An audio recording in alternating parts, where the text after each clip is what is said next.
Welcome to Back to Travel Again Insights, a weekly look at what matters to our most amazing industry.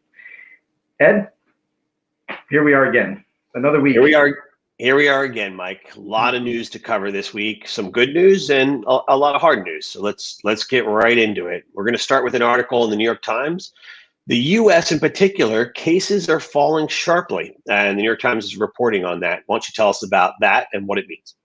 Yeah, so a good early indicator, and probably the first piece of, I'd say, even modestly positive news we've gotten about coronavirus in quite some time.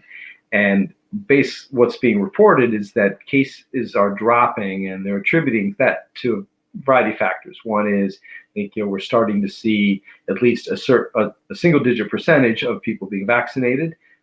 They think that, in general, mask wearing has been, getting better and better. People are really understanding the implications.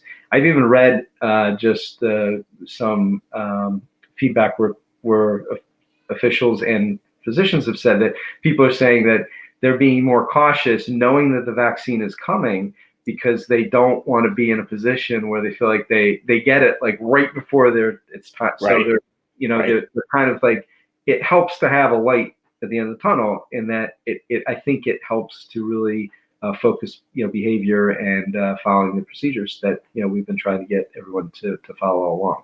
So that's the good news. But still, I mean, so much hard work ahead, and a lot of risk still. That those numbers are a point in time, and certainly again, some positive news, but we have a long way to go to get to the vaccine rollout to really affect the large percentage of the population.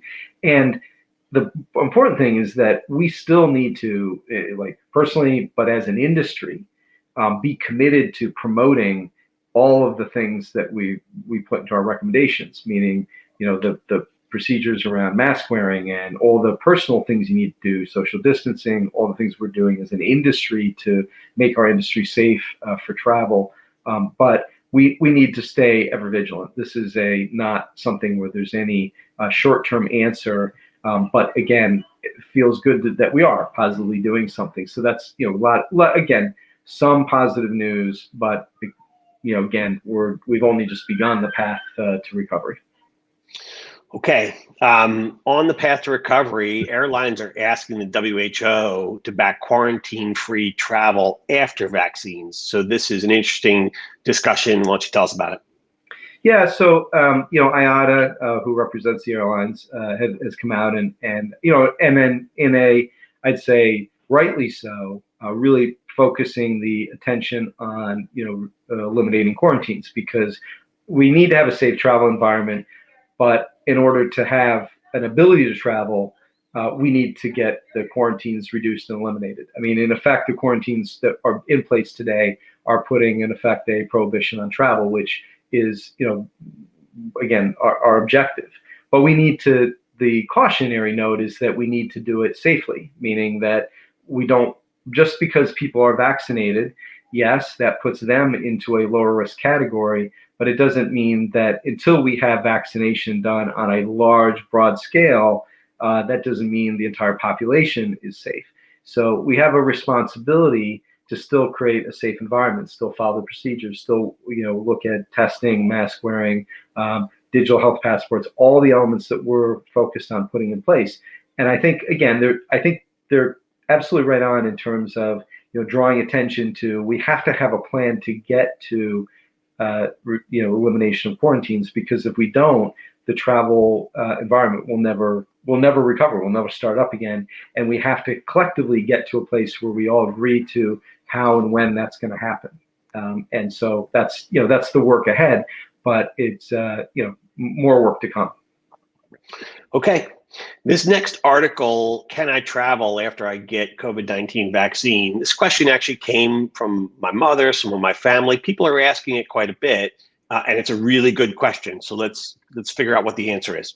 Well, and I don't think we completely know the answer, and that's the part of the issue and the challenge and some of the nuance that I think the CDC faces and their recommendations, WHO and their recommendations. I think they also are being cautious because we continue to have new strains developing issues around, what will represent safe travel, and the things we were just talking about, that, making sure that, even when you're vaccinated, you can still be a carrier and still, give it to someone who isn't. So we need to have, think through those issues and be responsible about them. And I think that article takes it, writes about it, talks about it more in that consumer mode of trying to give, at least what we know today, some good information about what it means to you as a traveler. But the underlying premise is that, yes, vaccination will equal, opening up travel again. Elimination of quarantine is the goal. And, so we can get people back on the road again for business and for pleasure. Yeah, at one point that we didn't discuss, that is in the article, so you should go read the article, please, is that it's about 2 to 3 weeks after you take the second dose of your vaccine when you are fully protected. And always remember, that's about 95% protected. So always continue to be cautious. Yeah, yep. And that's the point too. We're in this. We have to be in this for the long haul. This is not about any immediate solutions, and we're not reverting back to 2019. There's no time machine here that gets us to go back to where we were. I hear that said a lot. People wish for it, and that's nice. I mean, but the reality is we have to focus on really adopting all this and integrating this into a safe mode of travel and interaction for the future. And if that means, we've got some different procedures we need to follow, some things we need to do to keep people safe.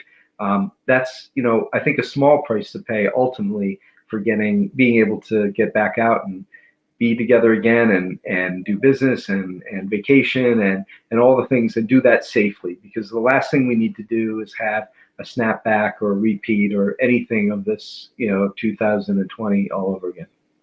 Okay. Last article for today, Tony Blair is urging creation of a global vaccine passport scheme. And this one sounds very familiar to us. I like Tony Blair coming out and saying the right thing about the right things, right? Which is meaning that, this is a key part of our platform. He's right on point about the fact that we do need to have a single standard. We can have many different companies, out there marketing to people, gaining adoption, but we need to have a common standard for how these platforms will work and what they will do, and for acceptance of those platforms by the various governments. And the sooner that we get collaboration on that and get to a single standard, the better off we are. Because again, you can have, various marketing partners, brands, companies developing solutions that integrate this into not just offering the digital health passport, but maybe other services. That's wonderful, because it means more widespread adoption of tools that are desperately needed in the new world we're in.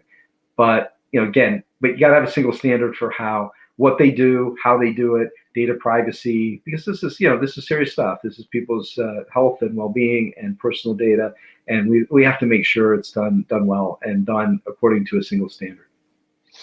Okay, Mike, those are the insights for this week. We encourage all of you to be safe out there, and we will see you again next week. See you next week.